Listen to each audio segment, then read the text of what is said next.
안녕하세요. 저는 64살 내과의사 박종철입니다. 이 영상을 찾아주신 여러분께 먼저 감사의 말씀을 드립니다.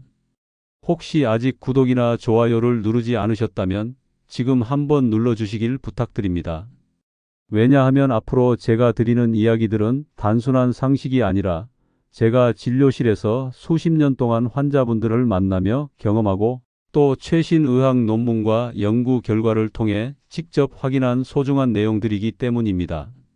구독과 좋아요는 저에게 큰 힘이 되고 여러분이 앞으로도 꾸준히 건강 정보를 놓치지 않고 받아보실 수 있는 가장 좋은 방법입니다. 이제 본격적으로 이야기를 시작해 보겠습니다. 추석이 다가오면 우리 모두 마음이 분주해집니다. 가족을 만난다는 기대와 즐거움도 있지만 동시에 집안일과 음식 준비, 또 여러 가지 인간관계 속에서의 갈등 때문에 스트레스를 많이 받게 됩니다. 실제로 제 진료실에도 명절 전후로 피곤함을 호소하시거나 두통, 불면, 소화 불량 같은 증상으로 찾아오시는 분들이 많습니다. 단순히 명절 증후군이라고 가볍게 넘기는 경우가 많지만 사실 이런 스트레스는 뇌 건강에 직접적인 영향을 미칩니다. 특히 6070대 이상의 어르신들께는 이 문제가 더욱 중요합니다. 젊을 때는 스트레스를 받아도 회복력이 빠르지만 나이가 들면 우리 뇌세포와 신경전달 물질이 회복하는 속도가 늦어지고 결과적으로 스트레스가 치매나 파킨슨 같은 퇴행성 질환의 위험 요인을 더 크게 자극할 수 있습니다. 제가 진료실에서 자주 만나는 환자분들 중에도 명절만 지나면 기억력이 더 깜빡깜빡해지는 것 같다라거나 손떨림이 심해졌다라고 호소하시는 분들이 적지 않습니다. 사실 스트레스는 눈에 보이지 않기 때문에 대수롭지 않게 여기기 쉽습니다. 하지만 제가 말씀드리고 싶은 것은 눈에 보이지 않는다고 해서 영향이 없는 것이 아니라는 겁니다. 마치 녹이 서서히 쇠를 갉아먹듯 스트레스는 우리 뇌와 몸을 천천히 그러나 확실하게 약하게 만듭니다. 그 과정에서 치매 위험은 높아지고 노화는 더 빨리 찾아오며 파킨슨 환자분들의 증상은 뚜렷하게 악화됩니다. 그렇기 때문에 이번 추석을 앞두고 내가 스트레스를 어떻게 관리할 것인가라는 질문을 꼭 던져보셔야 합니다. 이 영상에서는 먼저 스트레스가 치매에 어떤 영향을 주는지, 또 어떻게 노화를 앞당기는지, 마지막으로 파킨슨 증상과 어떤 연관성이 있는지를 하나씩 짚어드리겠습니다. 제 설명을 차분히 들으시면서 혹시 내 몸에서 나타나는 작은 신호들이 있는지 돌아보신다면 큰 도움이 되실 겁니다. 이제 첫 번째로 스트레스가 치매와 어떤 관계가 있는지부터 말씀드리겠습니다. 그 전에 다시 한번 부탁드립니다. 혹시 아직 구독과 좋아요를 누르지 않으셨다면 꼭 눌러주시길 바랍니다. 여러분의 작은 관심이 제게는 큰 힘이 되고 무엇보다도 여러분이 앞으로도 계속 건강 정보를 받아보실 수 있는 가장 확실한 방법입니다. 자, 이제 본론으로 들어가 보겠습니다. 스트레스와 치매의 관계는 단순한 가설이 아니라 수많은 연구와 임상 경험으로 확인된 사실입니다. 스트레스를 받으면 우리 몸은 코르티솔이라는 호르몬을 많이 분비하게 되는데 이 코르티솔이 장기간 높게 유지되면 뇌 속의 해마라는 기억 담당 부위가 손상됩니다. 해마가 손상되면 기억력이 점차 떨어지고 새로운 정보를 받아들이거나 기억을 유지하는 능력이 약화됩니다.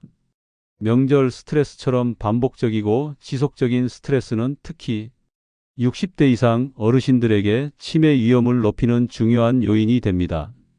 제가 진료실에서 만난 한 환자분의 사례를 말씀드리겠습니다. 68세 남성 환자분이 매년 명절마다 가족 모임에서 스트레스를 많이 받으신다고 하셨습니다. 그 결과 명절이 끝나면 기억력이 평소보다 현저히 떨어지는 것 같다고 호소하셨죠. 초기에는 일시적 현상으로 생각했지만 반복될수록 뇌 기능에 점차 영향을 미치면서 치매 초기 증상이 조금씩 나타났습니다. 이런 사례는 비단 한두 명의 이야기가 아니라 많은 중장년층에서 공통적으로 나타나는 현상입니다. 또한 스트레스는 수면의 질까지 떨어뜨립니다. 잠이 제대로 들지 않으면 뇌의 노폐물 제거 과정이 원활하지 못해 치매 관련 단백질이 쌓일 가능성이 높아집니다. 즉 스트레스, 코르티솔 증가, 해마 손상, 수면 방해, 치매 위험 상승이라는 악순환이 발생할 수 있는 겁니다. 그렇기 때문에 명절 스트레스가 단순히 기분 문제로 끝나지 않고 장기적으로 뇌 건강에 직접적인 영향을 준다는 점을 기억하셔야 합니다. 이 영상이 도움이 되신다면 꼭 구독과 좋아요를 눌러주세요. 여러분의 관심이 저에게 큰 힘이 되고 동시에 여러분이 치매와 뇌 건강에 대한 유익한 정보를 꾸준히 받아보실 수 있는 가장 확실한 방법입니다.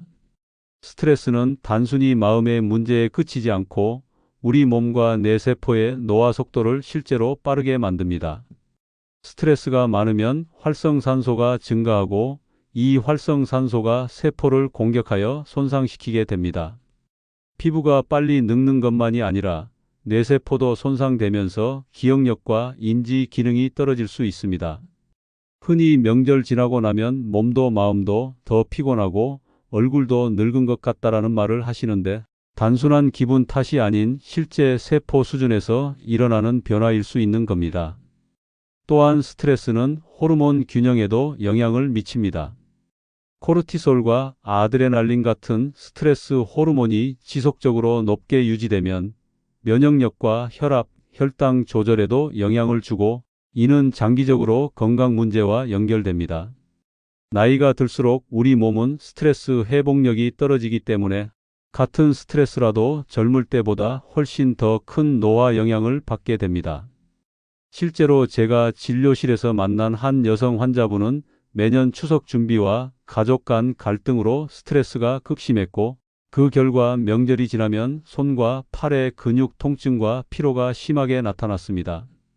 더 중요한 것은 이런 반복적인 스트레스가 장기적으로 뇌 기능과 몸 전체의 노화 속도를 높인다는 점입니다. 따라서 스트레스를 관리하고 충분한 휴식과 규칙적인 생활을 유지하는 것이 매우 중요합니다. 파킨슨병은 도파민 신경세포가 점차 줄어드는 질환입니다. 그런데 스트레스가 반복되면 도파민 분비가 억제되고 결과적으로 손떨림, 근육, 경직, 균형 문제와 같은 증상이 악화될 수 있습니다.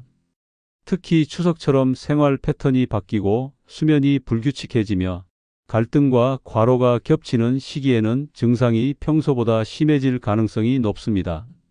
제가 진료실에서 만난 70세 남성 환자분은 평소에는 증상이 거의 안정적이었지만 명절 기간 동안 손떨림과 움직임의 불편함이 심해져서 일상생활에도 지장이 있었습니다. 이 사례에서 알 수 있듯이 스트레스와 생활 패턴의 변화가 파킨슨 증상에 직접적인 영향을 줄 수 있습니다. 또한 스트레스는 운동 기능뿐 아니라 인지 기능에도 영향을 미쳐 기억력이나 집중력 저하까지 동반될 수 있습니다. 따라서 파킨슨 환자분들은 명절 준비와 가족 모임에서 무리하지 않고 가능한 한 규칙적인 생활과 충분한 휴식을 유지하는 것이 중요합니다. 또한 스트레스를 줄이는 간단한 명상, 가벼운 산책, 충분한 수면은 파킨슨 증상을 안정시키는 데 큰 도움이 됩니다. 스트레스 관리가 곧 뇌와 신체 건강을 지키는 핵심이라는 사실을 기억하시길 바랍니다. 마무리하며 이 영상이 도움이 되셨다면 구독과 좋아요를 꼭 눌러주세요. 여러분이 눌러주신 관심과 응원이 제게는 큰 힘이 되어 앞으로도 파킨슨과 뇌 건강에 대한 정확하고 실질적인 정보를 계속 제공할 수 있게 됩니다.